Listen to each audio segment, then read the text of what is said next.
So what do we impute the idea of self with? And it's the four men in the boat, the four consciousnesses, the first of which is Buddha called feelings.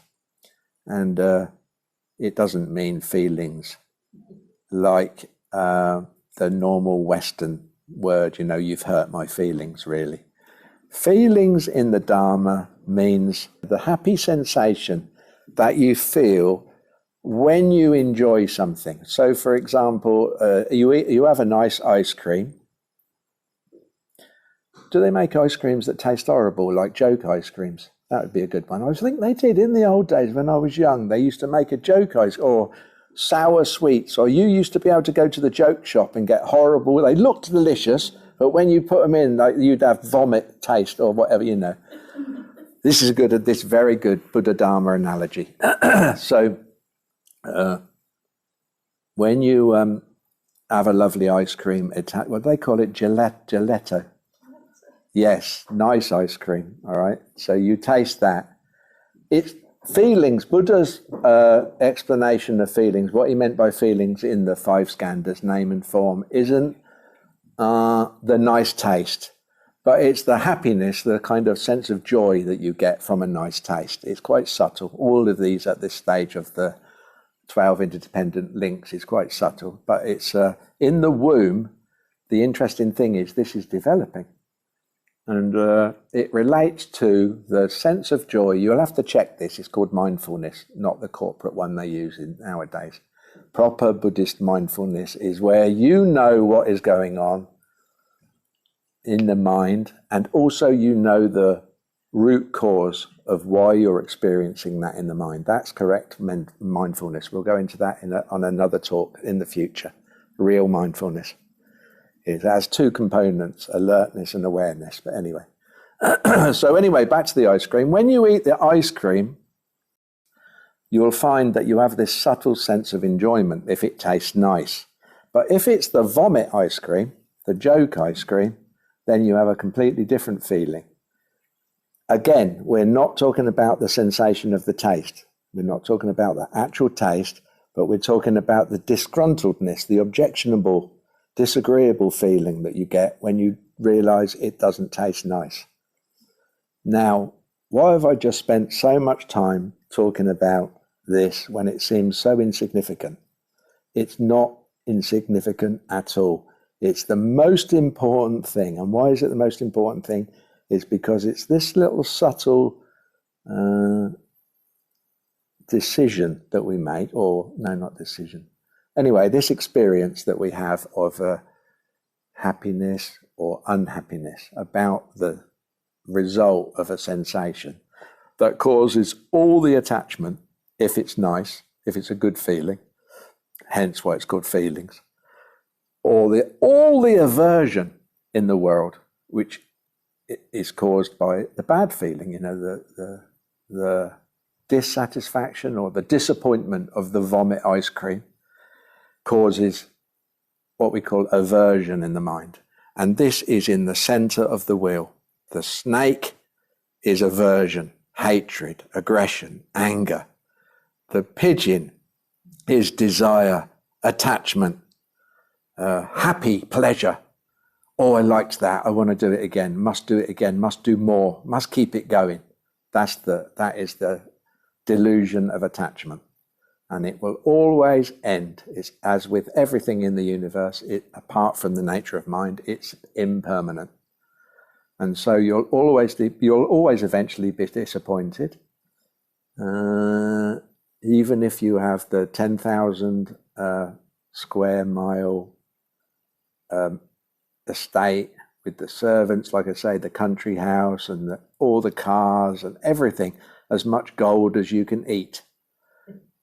When you start to die, there it is, that's the end. So the disappointment. So the more you build up in life, the more attachment. This is the attachment. In your mind, you're constantly, oh yes, all the Bentleys and this and that, the lady that does the ironing, and the West Wing needs hoovering, I must get a new maid, etc., etc. It's all ego, it's all a build-up, and it becomes your lifestyle construct in the mind. Out there, nothing. It could be anyone's. It could be anything. Doesn't mean anything out there. But in your mind, it's a completely constructed movie set. And then suddenly you go to the doctor, and the doctor says, no, there's nothing we can do. And suddenly the movie set, you start to see, you get a glimpse behind the scenes. You realize that there's something behind the scenes. The scenes are like the scenes at the back of the scenery at the back of the stage. While you were watching the play, they were real mountains and trees and fields, but now suddenly you've realized it was just scenery. And it's very sort of disconcerting, disappointing, and it makes people angry because they suddenly realize they've wasted their whole lives on this story. And real life is actually a much bigger scene, you know. It's not just what's on stage. The stage is actually on the ground, which is the world, and the world is floating in space. And it was just a play after all. And that's our life. Individual personal identity life is just a play on a stage, small stage, on a massive world. The massive world represents all our past lives, all of, you know, everything. It's not just what we're worried about. There's quite a good analogy. Stevie Nicks from Fleetwood Mac, she spent a year organising, when she was at the peak of her career, she was organising her 30th birthday party. And she hired a teak schooner off a beach in California and then ferried all the showbiz people out to it on these boats. And finally, when they were all there and the band was set up on the stage and all the champagne was flowing, she would make her final presentation. You know, she'd be the last guest. And as she came up the gangplank and they're all clapping, the owner of the boat noticed that she had these, apparently she used to wear, because she's about 3 foot tall, apparently, Stevie Nicks. She used to wear these trademark chrome spike cowboy boots. And he said, no, I'm sorry, love, you can't come on here with them. He said, it's a teak schooner. He said, you'll wreck this deck. And she said, spent $4 million and a year planning this. She said, you're being paid handsomely. She said, there's no way you're going to stop me coming on here. They're all waiting for me. What the hell are you on about? And he said, no. She said, how much will it cost to redeck the boat? Everywhere I walk, every pin, every dip, dent I make, I will pay. She said, look, I've got no choice. He said, no chance. He said, it would take years and it would cost a fortune. She threw these boots into the sea and she stormed into the cabin of the ship and screaming and laid flat, banging the bed, tantrum. Never even went to the party the whole night. Never went. Just spent the whole night sulking. That end of it ruined it. $4 million. A year organising it. Ruined by her mind. Her mind, nothing external at all. Her mind ruined that. You understand?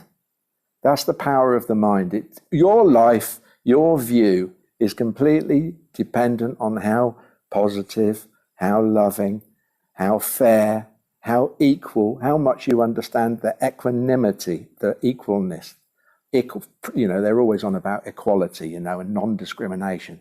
But true equality, true non-discrimination is we are all equal, everything is equal, nothing is different. If you know that, if you really understand the Buddha's teaching of equality and you meditate on equality, there's no self, no individual personal self. If there's no individual personal self and really all phenomena is absolutely equal, how can you suffer? There's no one to suffer.